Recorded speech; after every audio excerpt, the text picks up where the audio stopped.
Hello बच्चों, कैसे हैं आप। माई सेल्फ धर्मेंद्र शर्मा, मैं आपको पढ़ाने वाला हूं फिजिक्स। और हम आपके बोर्ड एग्जाम्स आने वाले हैं, इसलिए हम हमारा यूट्यूब चैनल कॉन्सेप्ट विद के एस सर, उस पर हम आपको ट्वेल्थ के जो भी कंटेंट्स हैं, ट्वेल्थ का पूरा सिलेबस है, इन एग्जाम से पहले आपको हम पूरा रिवाइज कराएंगे। आप देखते रहें हमारा चैनल कॉन्सेप्ट विद के एस सर। तो आज मैं आपको फर्स्ट चैप्टर इलेक्ट्रोस्टैटिक्स, स्थिर वैद्युतिकी के बारे में हम स्टार्टिंग करेंगे।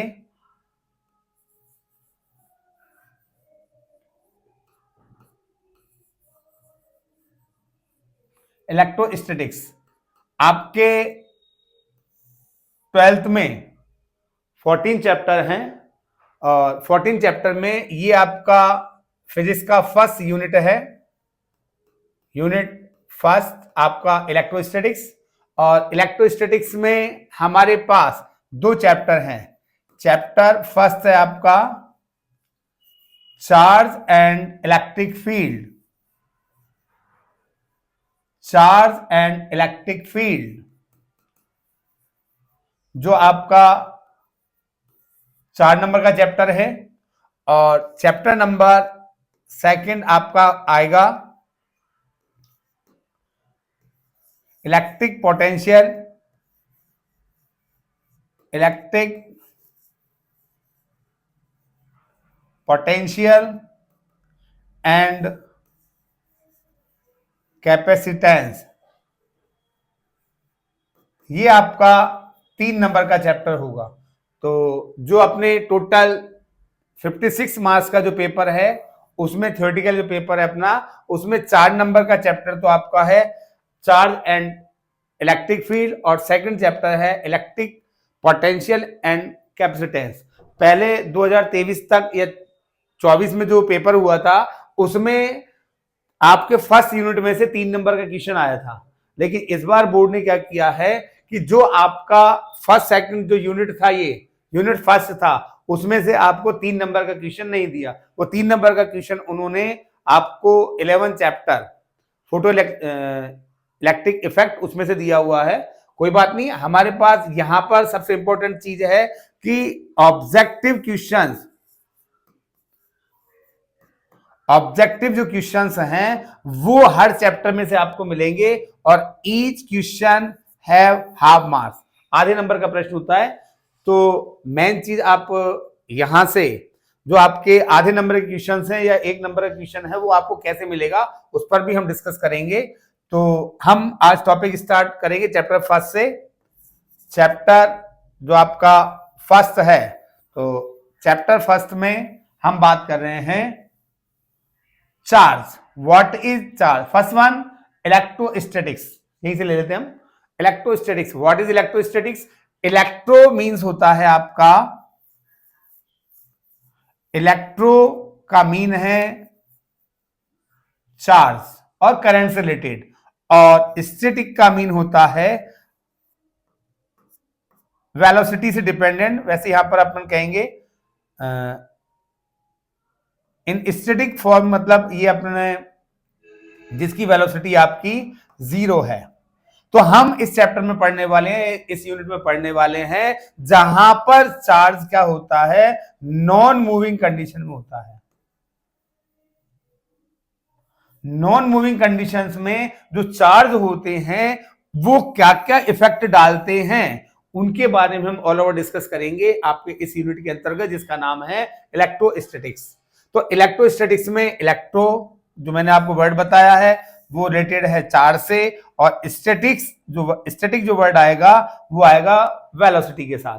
तो हम ये कहेंगे कि a branch of physics in which we will study about non-moving charge particle and related physical quantity with non-moving charge particles like as a electric field, electric potential, etc. तो सबसे पहले हम ये देखते हैं व्हाट इज चार्ज। हमारा पहली चीज जो यहां से आती है वो है charge. What is charge? Charge क्या है?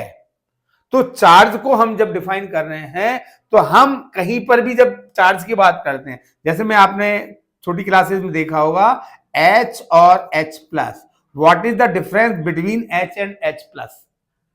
H आपका एक एटम है जो न्यूट्रल है, और यहां मैं बात कर रहा हूं H+, ये आपका एक आयन है जिसमें वो कह रहा है कि इस हाइड्रोजन ने एक इलेक्ट्रॉन डोनेट कर दिया, इसके पास एक इलेक्ट्रॉन की कमी आ गई। तो मेन जो चीज आपके पास आ रही है वो है आपका electron.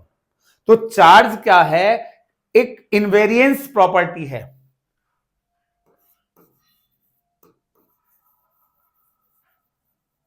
Invariance property, invariance property का मतलब यह है कि जहां कहीं भी आप किसी भी ऑब्जेक्ट की बात करेंगे तो वहां पर आपको चार्ज मिलेगा। जैसे हम कहते हैं कोई भी ऑब्जेक्ट आप लेंगे तो जहां पर मास है, हम ये कहते हैं, अगर हम ह्यूमन बीइंग की बात करें, ह्यूमन बॉडी की बात करें, या हम किसी भी ऑब्जेक्ट की बात करें तो उसके पास मास होगा। तो मास एक तरीके से इनवेरियंस प्रॉपर्टी, मतलब होना अनिवार्य है। इसी तरीके से चार्ज का होना भी अनिवार्य है। हमारी बॉडी की हम बात करें, हमारी बॉडी के अंदर भी चार्ज रहता है, और कोई आप ऑब्जेक्ट ले लो, हर एक के पास वहां पर चार्ज रहेगा। तो चार्ज जब एक इनवेरियंस प्रॉपर्टी है, किसी भी ऑब्जेक्ट के पास रहेगी, और इसको मैं कॉलेट करूंगा मास के साथ, कि जहां पर मास है वहां पर चार्ज होगा। आज मैं अपनी बॉडी की बात करूं, आपकी बॉडी की बात हम बात करें, तो हमारे पास जितने इलेक्ट्रॉन हैं उतने प्रोटॉन हैं। तो electron have negative charge and proton have positive charge, then charge will be cancel and our body will be neutral. तो यहां पर भी क्या हो रहा है, चार्ज होगा, लेकिन दोनों का अगर वैल्यू समान है इलेक्ट्रॉन और प्रोटॉन की, तो हम कह देंगे कि वो न्यूट्रल है। There is no charge on an object. No charge मतलब जितने प्रोटॉन थे उतने इलेक्ट्रॉन, जितना पॉजिटिव था उतना ही नेगेटिव हो गया, इसलिए हमने चार्ज को कह दिया कि वो उस बॉडी पर जो समेशन ऑफ चार्ज है वो कितना, 0। समेशन हम इसलिए कहते हैं क्योंकि चार्ज एक स्केलर क्वांटिटी है। तो चार्ज इनवेरियंस प्रॉपर्टी है किसी भी ऑब्जेक्ट की, जो हमें बताती है कि इसके पास नंबर ऑफ फ्री इलेक्ट्रॉन्स कितने हैं। Free electrons are responsible for charge. यहां मैं आपसे कह रहा हूं H और H+, तो H आपका न्यूट्रल है और H+ आयन है, क्योंकि इसने एक इलेक्ट्रॉन डोनेट कर दिया। सच एज क्लोरीन Cl और Cl-, इसके पास कोई चार्ज नहीं है, summation Q equals to 0, but इसके पास summation Q equals to -1 electron.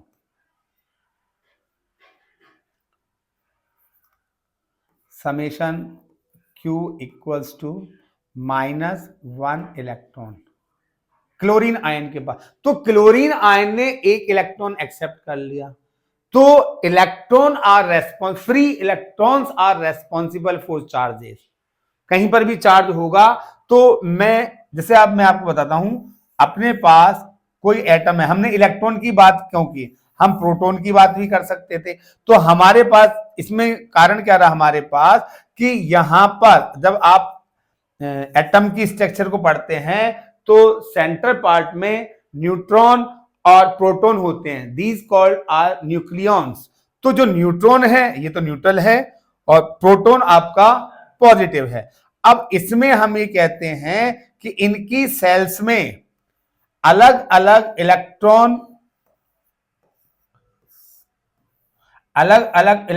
Field रहते हैं। तो अगर मैं किसी आउटर सेल की अगर यहां पर बात करूं, तो जैसे जैसे मैं दूर जाऊंगा वैसे वैसे क्या होगा, जो न्यूक्लियस है अपना, जो न्यूक्लियन है, उसका इस इलेक्ट्रॉन पर अट्रैक्शन पावर कम होती चली जाती है।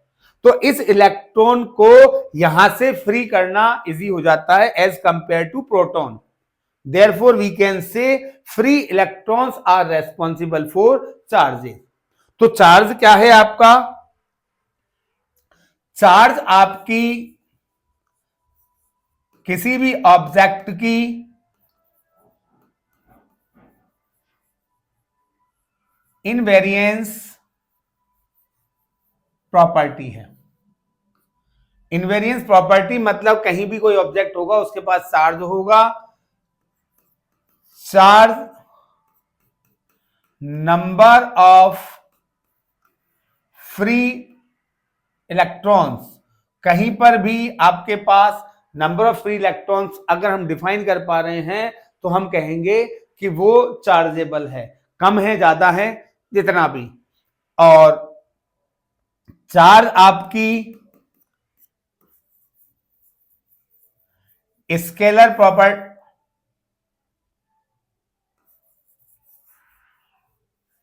स्केलर फिजिकल क्वांटिटी है। फ्री इलेक्ट्रॉन्स हमने तो चार्ज ऑन इलेक्ट्रॉन 1.6 इंटू 10 की power -19 coulomb, mass of electron 9.1 into 10 की पावर -31 किलोग्राम। अगर हम इसी चार्ज को, इसकी जो यूनिट है मैं यहां लिख देता हूं इसमें,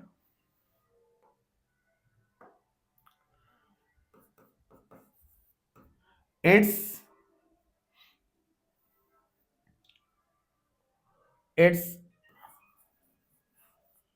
unit is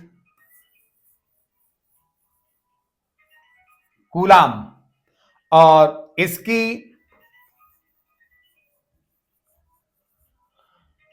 डायमेंशन की बात करूंगा m0 L0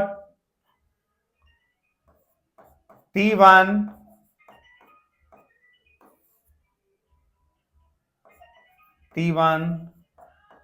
A1। इसकी जो डायमेंशन है वो m0 L0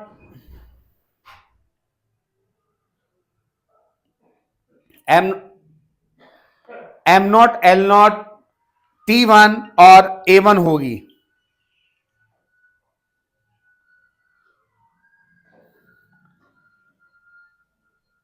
तो ये एक तरीके से मैं यहां पे कह सकता हूं आपसे कि ये किसी भी चार्ज की प्रॉपर्टी मान लो,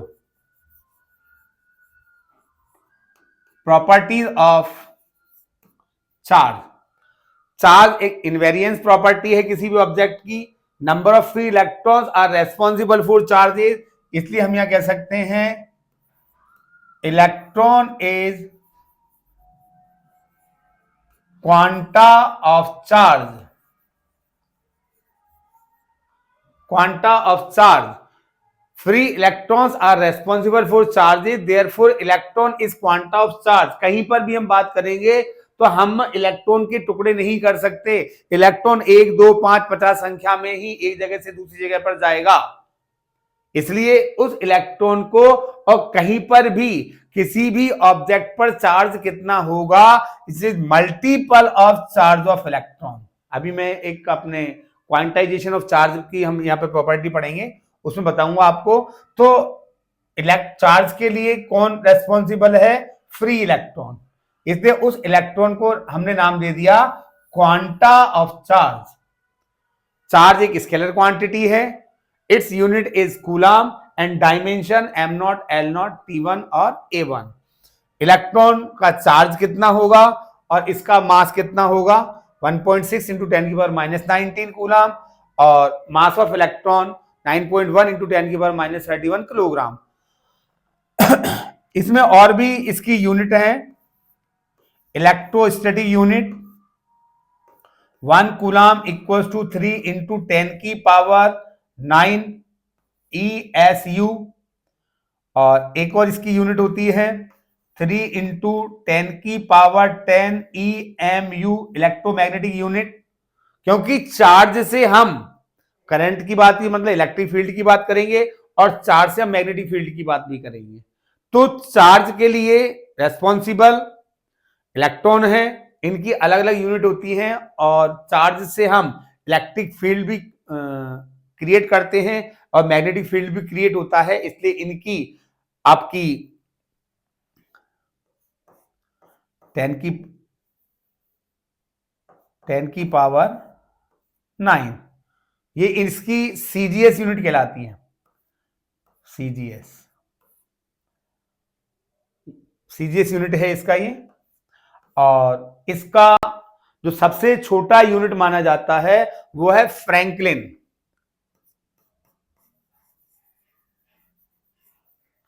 very small unit of charge franklin, और सबसे बड़ा यूनिट होता है faraday. 96500 coulomb equals to 1 faraday. और सबसे छोटा यूनिट है very small unit of charge. एक ये जो फ्रैंकलिन थे, एक साइंटिस्ट थे, उन्हीं के नाम पर इसको नाम रख दिया फ्रैंकलिन। सबसे छोटा यूनिट है और सबसे बड़ा यूनिट होता है फैराडे, और 1 फैराडे में 96500 कूलाम होता है। इसके बाद इसका जो आपका नेक्स्ट प्रॉपर्टी है वो है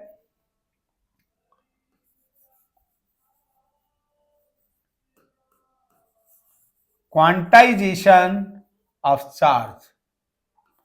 quantization of charge very important, कई जगह कई बार परीक्षा में आया हुआ है एग्जाम में आपके। क्वांटाइजेशन ऑफ चार्ज, तो मैंने आपको बताया free electrons are responsible for charge. Free electrons are responsible for charge. और हम ये जानते हैं कि इलेक्ट्रॉन कभी भी टूट करके नहीं जाएगा कि आधा इलेक्ट्रॉन चला गया, 3/4 इलेक्ट्रॉन चला गया। इलेक्ट्रॉन हमेशा एक नंबर की फॉर्म में जाएगा, होल नंबर की फॉर्म में जाएगा। इसलिए integer value free electrons are responsible for charge and electron are quanta of charge. Quanta किसी भी ऑब्जेक्ट की अगर वैल्यू किसी दूसरे वैल्यू की मल्टीपल फॉर्म में आ रही है तो कहलाता है क्वांटा। जैसे मैं यहां पे बात करूं, total charge Q equals to integral value of electron, charge of electron. Q equals to integer value of charge of electron. तो ये तो n तो क्या है आपके पास 1 2 3 अप टू जो भी है नंबर, और यहां पे क्या है 1.6 इंटू 10 की पावर -19 कूलाम। तो हम कहेंगे कि टोटल चार्ज किसी भी ऑब्जेक्ट का कितना होगा वो डिपेंड करेगा number of free electron. Then we can say free electrons are responsible for charges. अब यहां जब हम कहेंगे कि चार्ज जा रहा है या आ रहा है, क्योंकि यहां दो चीजें हैं आपके पास। जो डोनर होगा, जो देगा, वो पॉजिटिव होगा, डोनर पॉजिटिव, और जो एक्सेप्टर होगा वो नेगेटिव होगा। जिसने इलेक्ट्रॉन दिया वो पॉजिटिव और जिसने इलेक्ट्रॉन लिया वो नेगेटिव। अभी मैंने आपसे कहा था कि चार्ज एक इनवेरियंस प्रॉपर्टी है जिसका रिलेशन मास से भी होता है। तो अगर कोई ऑब्जेक्ट इलेक्ट्रॉन डोनेट करेगा तो उसका मास कम होगा, और कोई पार्टिकल ऑब्जेक्ट आपका इलेक्ट्रॉन को एक्सेप्ट करेगा, उसके बाद इलेक्ट्रॉन ज्यादा आएंगे तो नेगेटिव हो जाएगा। तो मैं यहां कह सकता हूं mass of negative body is always greater then mass of positive, क्योंकि इसके पास इलेक्ट्रॉन बढ़ गए और इसके पास इलेक्ट्रॉन की कमी आ गई। कितने बढ़े कितने घटे, कितने मास में चेंज आया, चेंज इन मास की मैं बात करूं तो delta M equals to N number of electron which are donate और एक्सेप्ट। तो M मास ऑफ इलेक्ट्रॉन। तो हमारे पास कोई भी ऑब्जेक्ट चाहे वो पॉजिटिव हो या नेगेटिव हो, अगर हम उसके चार्ज की बात करेंगे तो Q इक्वल्स टू NE, और अगर हम उसके मास की बात करेंगे तो m इक्वल्स टू एन। अब यहां पर हमने देखा कि यहां पर वैल्यू घटी या बढ़ी, इसलिए हम लगा देते हैं प्लस और माइनस। ये प्लस बताएगा कि इस पर पॉजिटिव चार्ज है और इसने इतने इलेक्ट्रॉन डोनेट कर दिए, या हम यूं कहें नेगेटिव अगर आ रहा है तो इसके पास इतने इलेक्ट्रॉन हैं, और अगर नेगेटिव है तो मास ज्यादा है और पॉजिटिव है तो उसका मास कम होगा। तो ये तो हमने सारी बात की है चार्ज के लिए। इस चार्ज की नेक्स्ट प्रॉपर्टी हम ले सकते हैं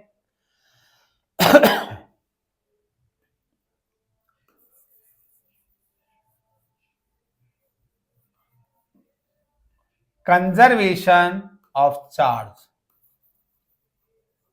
कंजर्वेशन ऑफ चार्ज का मतलब यह है कि हमारे पास जितनी भी रिएक्शंस हैं, चाहे वो केमिकल रिएक्शंस हो चाहे न्यूक्लियर रिएक्शंस हो, तो उन सब में क्या होता है, आपका जो चार्ज है वो कंजर्व रहता है। Charge can not be create और can not be destroyed, it can be transfer from one object to another object. Charge को ना तो आप बना सकते ना ही, क्योंकि इलेक्ट्रॉन जाएगा या आएगा, इलेक्ट्रॉन नष्ट नहीं होगा। इलेक्ट्रॉन जो नेगेटिव है उसके पास है और जो पॉजिटिव है उसने दे दिया। इलेक्ट्रॉन कभी भी अकेला फ्री नहीं रहेगा। तो कहीं पर भी हम बात करेंगे कंजर्वेशन ऑफ चार्ज की, तो दो तरीके से हम इसको डिफाइन कर सकते हैं, can not be create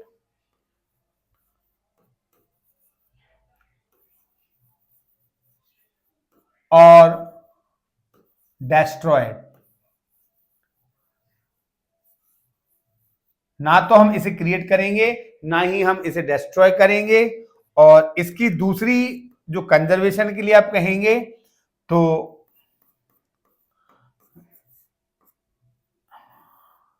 atomic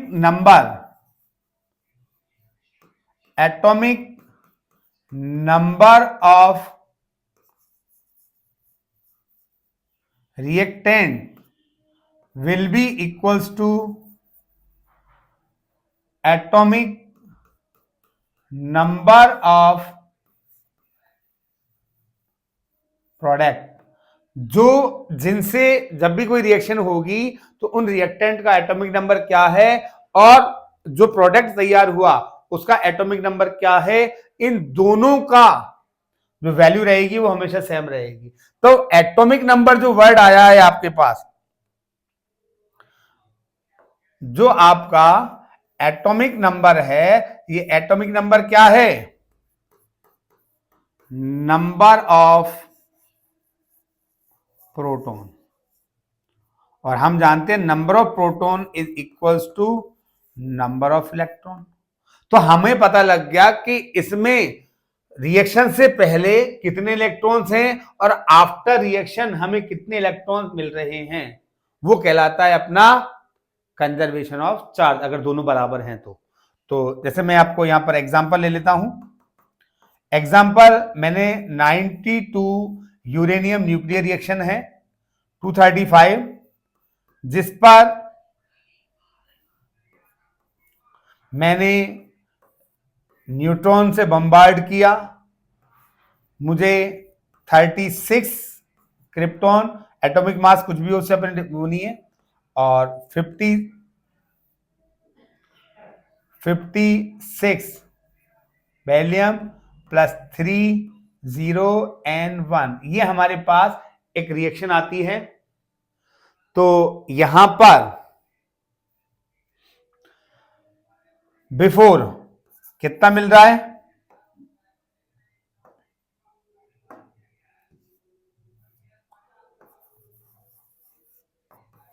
before atomic number कितना हुआ 92 प्लस 0, और आफ्टर कितना हुआ 36 plus 56 equals to 92।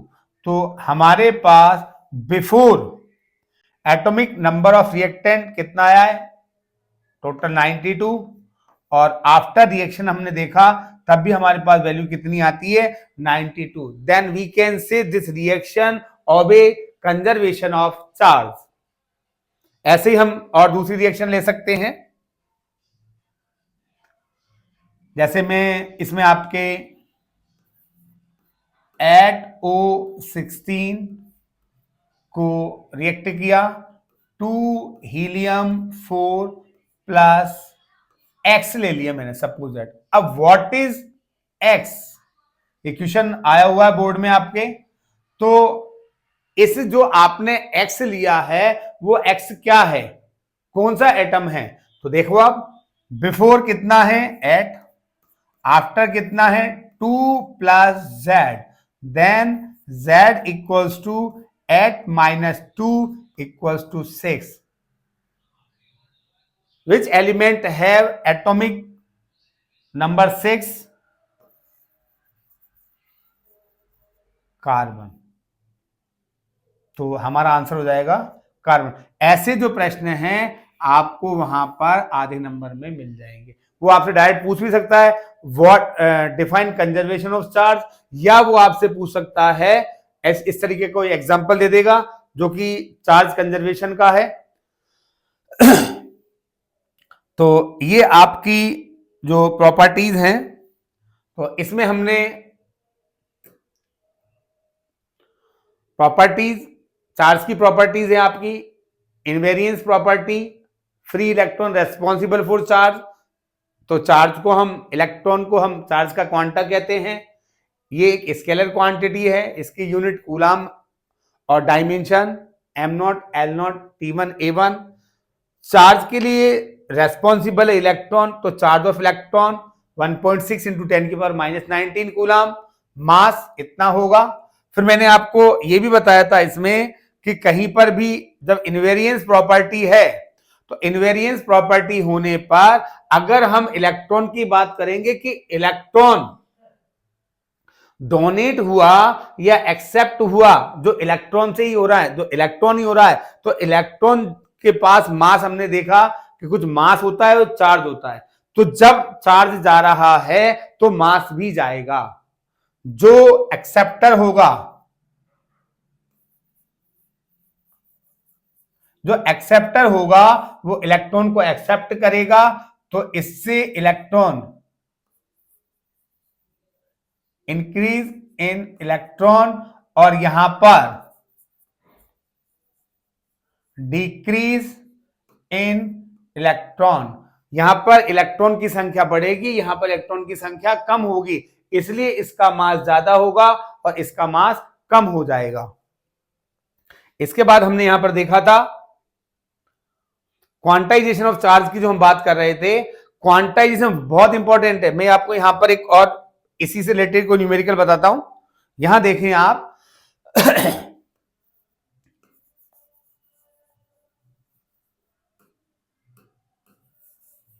Quantization of charge. तो मैंने अभी आपको बताया कि किसी भी ऑब्जेक्ट पर चार्ज इलेक्ट्रॉन कितना है, तो वो एक इंटीग्रल नंबर की फॉर्म में होगा। आधा या 3/4 इलेक्ट्रॉन नहीं जाएगा, इलेक्ट्रॉन हमेशा एक पूर्ण संख्या के रूप में ही जाता है, इसलिए हम उसे क्वांटा कहते हैं इलेक्ट्रॉन का। And charge is a quantize physical quantity. अब जैसे आपसे कह दिया जाए वहां पर 1 कूलाम, फाइंड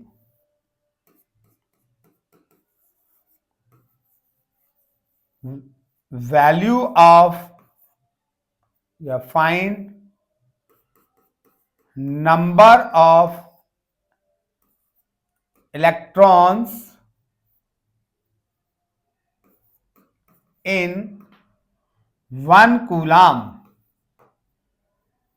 अगर किसी भी ऑब्जेक्ट के पास हमें कि 1 कूलाम चार्ज होना चाहिए, तो 1 कूलाम चार्ज होने के लिए उसके पास कितने फ्री इलेक्ट्रॉन्स होने चाहिए। तो यहां देखें आप, हमें ये हमारा क्वेश्चन है और इसका सॉल्यूशन हम देख रहे हैं।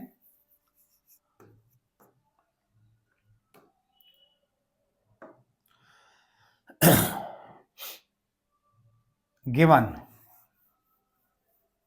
क्या गिवन है, Q 1 coulomb, E charge of electron 1.6 into 10 की पावर -19 कूलाम। तो number of free electron.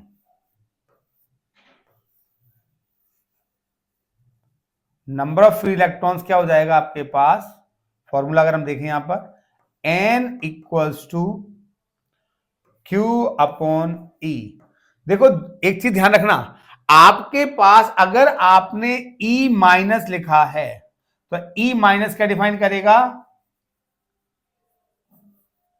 Charge on electron, मतलब 1.6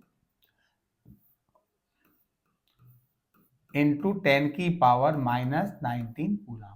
और अगर आपने इलेक्ट्रॉन, जैसे हम लिखते हैं इलेक्ट्रॉन, तो हम डायरेक्ट इलेक्ट्रॉन ऐसे लिख देंगे केवल, और अगर आपने ऐसे लिखा है ई के ऊपर माइनस लगाया है तो वो चार्ज ऑफ इलेक्ट्रॉन होगा। तो Q, तो N की वैल्यू कितनी आ गई, 1 अपॉन 1.6 इंटू 10 की पावर माइनस 19, तो हमें यहां से मिल जाएगा 6.25।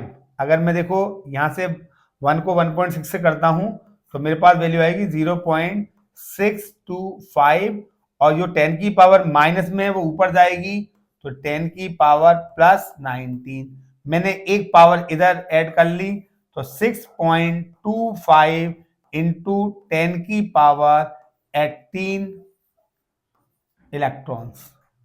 तो एक कूलम चार्ज को देने या लेने के लिए हमें कितने इलेक्ट्रॉन देने पड़ेंगे, 6.25 इंटू 10 की पावर 18 इलेक्ट्रॉन देने पड़ेंगे।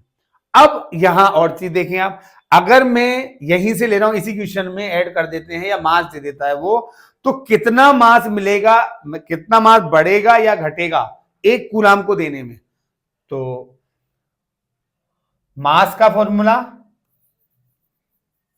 Change in mass, delta M equals to N M E. Number हमारे पास आ गए 6.25 इंटू 10 की पावर 18, 9.1 इंटू 10 की पावर माइनस 31,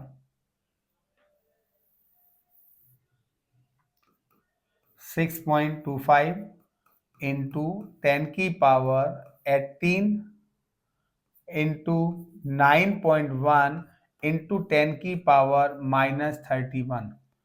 तो इसको जो भी अपन मल्टीप्लाई कर देंगे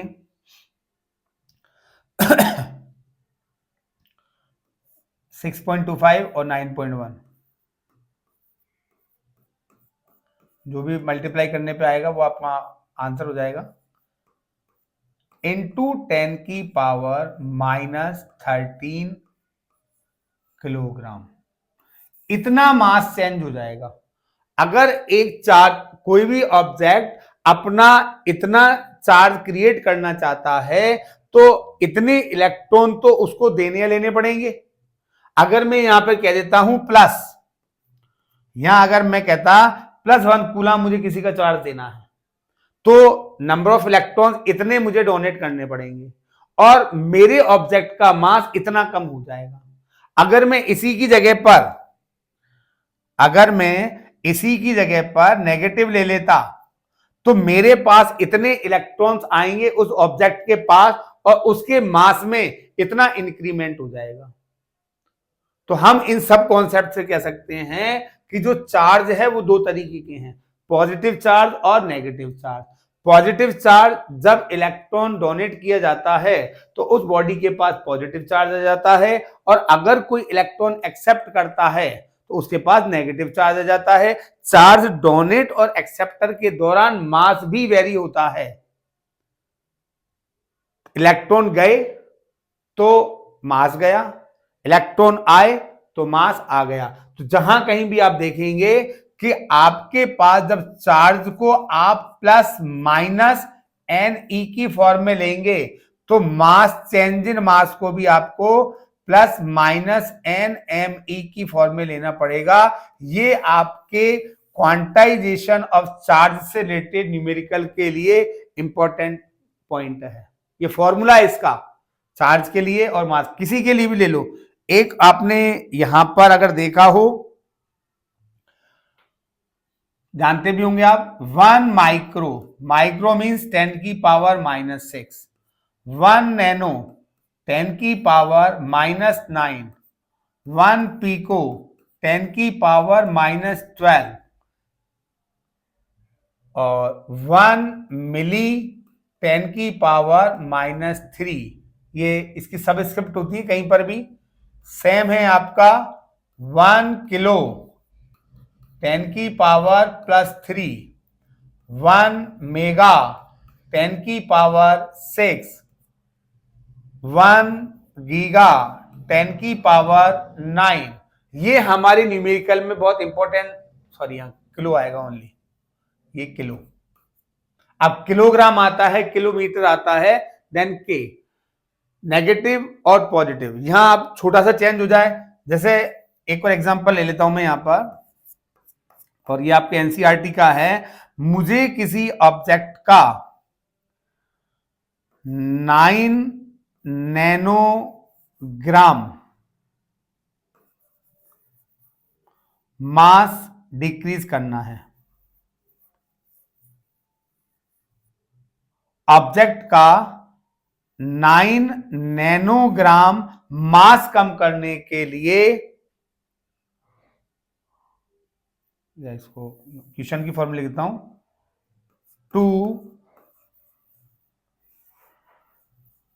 to decrease mass of an object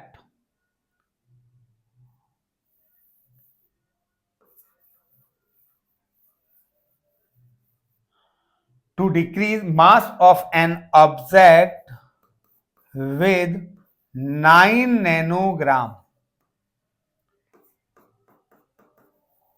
Find the value of free electron. Free electron, ये आपका क्वेश्चन आ गया। मास को डिक्रीज करना है 9 नैनोग्राम से, उसके लिए कितने इलेक्ट्रॉन की रिक्वायरमेंट होगी? तो गिवन वैल्यू क्या है? 9 नैनोग्राम।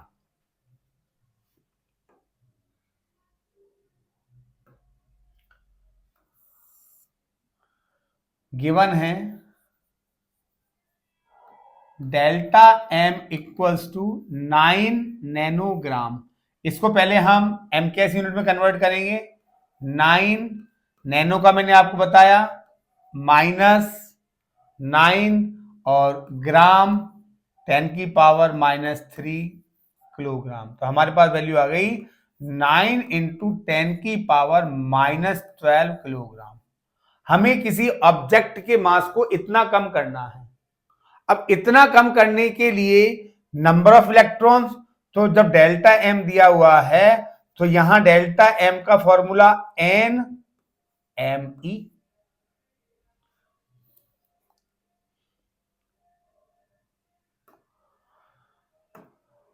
तो नंबर ऑफ फ्री इलेक्ट्रॉन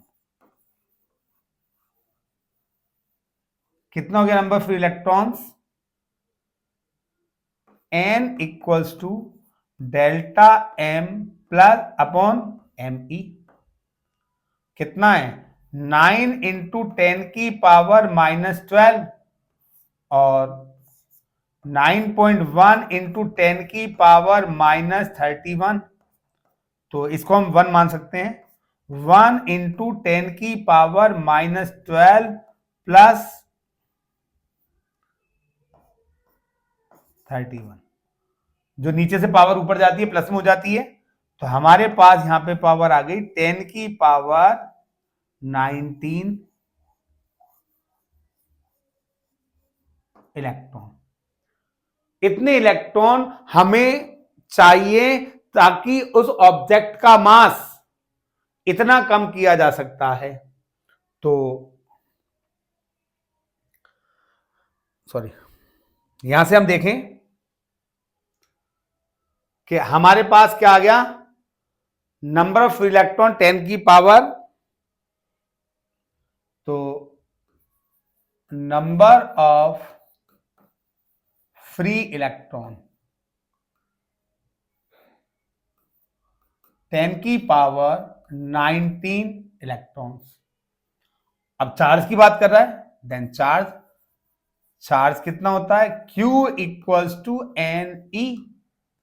तो Q इक्वल्स टू 10 की पावर प्लस 19 इंटू 1.6 इंटू 10 की पावर माइनस 19। तो हमारे पास आ गया 1.6 कूलम। किसके लिए? अगर मैं किसी ऑब्जेक्ट के मास को 9 नैनोग्राम से कम करना चाहता हूं तो फ्री इलेक्ट्रॉन्स कितने आएंगे, 10 की पावर 19 इलेक्ट्रॉन्स, और जो मेरा चार्ज है वो कितना कम हो जाएगा, 1.6 कूलम विद पॉजिटिव साइन। इस ऑब्जेक्ट का चार्ज कितना हो जाएगा, 1.6 कूलम। तो ऐसे छोटे छोटे न्यूमेरिकल्स आपको चार्ज से मिलेंगे। तो हमने जो पढ़ा वो है हमारे पास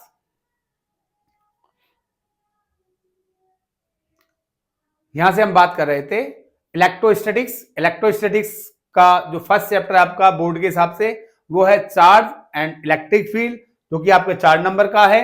इस 4 नंबर में जो पहला टॉपिक हमारे पास था वो है चार्ज। चार्ज क्या है? चार्ज किसी भी ऑब्जेक्ट की एक इनवेरियंस प्रॉपर्टी है। इनवेरियंस प्रॉपर्टी मतलब वो होगा, अनिवार्य है वो। तो जहां पर चार्ज होगा वहां पर मास भी होगा, जैसा भी हमने क्लास में देखा था और में। तो जहां चार्ज है वहां पर मास भी है। चार्ज कितना है? इलेक्ट्रॉन का चार्ज 1.6 इंटू 10 की पावर माइनस 19 कूलम, और मास ऑफ इलेक्ट्रॉन कितना था, 9.1। मास ऑफ इलेक्ट्रॉन 9.1 इंटू 10 की पावर माइनस 31 किलोग्राम। तो जहां मास होगा वहां चार्ज होगा, जहां चार्ज होगा वहां पर मास होगा। Both are invariance property. अब इस चार्ज के लिए रेस्पॉन्सिबल कौन था? Free electron. फ्री इलेक्ट्रॉन्स की बात, भाई चार्ज दो ही तो चीजें हैं किसी भी एटम के पास, न्यूट्रॉन, प्रोटॉन और इलेक्ट्रॉन। न्यूट्रॉन आपका न्यूट्रल है, प्रोटॉन पॉजिटिव है और इलेक्ट्रॉन नेगेटिव है। तो फिर इलेक्ट्रॉन को क्यों रेस्पॉन्सिबल माना? Because electron are circulate in circular path in outer shell of atom. उसको यहां के इलेक्ट्रॉन की बात करें तो यहां अट्रैक्शन ज्यादा होगा और यहां पर अट्रैक्शन कम होगा, ये आसानी से बाहर निकल जाएगा। इसलिए free electrons are responsible for charges. यहां मैं एक चीज और बताना चाहूंगा आपको कि अगर आपका चार्ज स्टैटिक कंडीशन में है, मतलब रुका हुआ है, स्थिर अवस्था में है, तो वो अपने सराउंडिंग, ये भी बोर्ड का क्वेश्चन है, अपने सराउंडिंग इन स्टैटिक फॉर्म, चार्ज जब आपका स्टैटिक फॉर्म में है तो ये अपने सराउंडिंग इलेक्ट्रिक फील्ड प्रोड्यूस करता है। कहीं पर भी चार्ज होगा, अगर वो स्टैटिक फॉर्म में है तो अपने सराउंडिंग इलेक्ट्रिक फील्ड प्रोड्यूस करेगा। अगर यही चार्ज आपका मूविंग कंडीशन, स्टैटिक की जगह मैं V को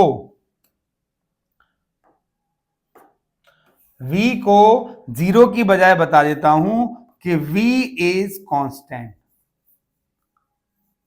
अगर आपका V कांस्टेंट है तो V कांस्टेंट होने पर rate of change of charge मतलब चार्ज जब आपका मूविंग कंडीशन में होगा, जब आपका चार्ज मूविंग कंडीशन में होगा तो वो क्या करेगा, करंट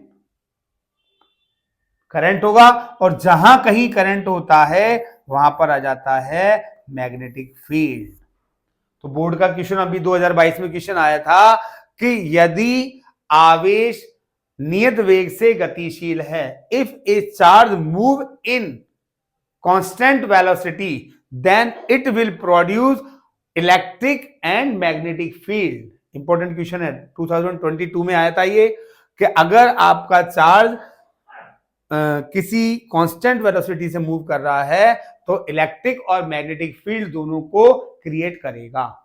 अब हम ये कह दें कि वो आपका जो चार्ज है वो कांस्टेंट वेलोसिटी से मूव नहीं कर रहा, हम यहां कह देते हैं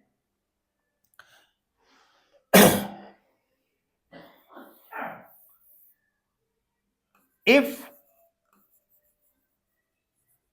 charge will B accelerated, if charge will B accelerated मतलब उसकी जो वेलोसिटी है वो कांस्टेंट नहीं है, टाइम के साथ साथ बढ़ती जा रही है, then this charge will create electromagnetic wave.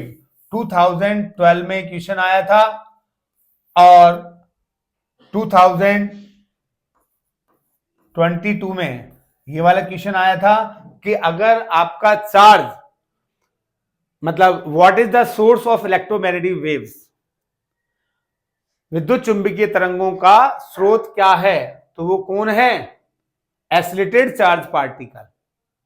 यहां पर पूछा गया था if charge move with a constant velocity, अगर आपका आवेश नियत वेग से गति कर रहा है तो उसका वो क्या करेगा, इलेक्ट्रिक और मैग्नेटिक फील्ड दोनों को मूव करता है। तो ऐसे ऑब्जेक्टिव क्वेश्चंस और इस तरीके के कॉन्सेप्ट को देखने के लिए आप जुड़े रहे हैं कॉन्सेप्ट विद के एस सर। Thank you.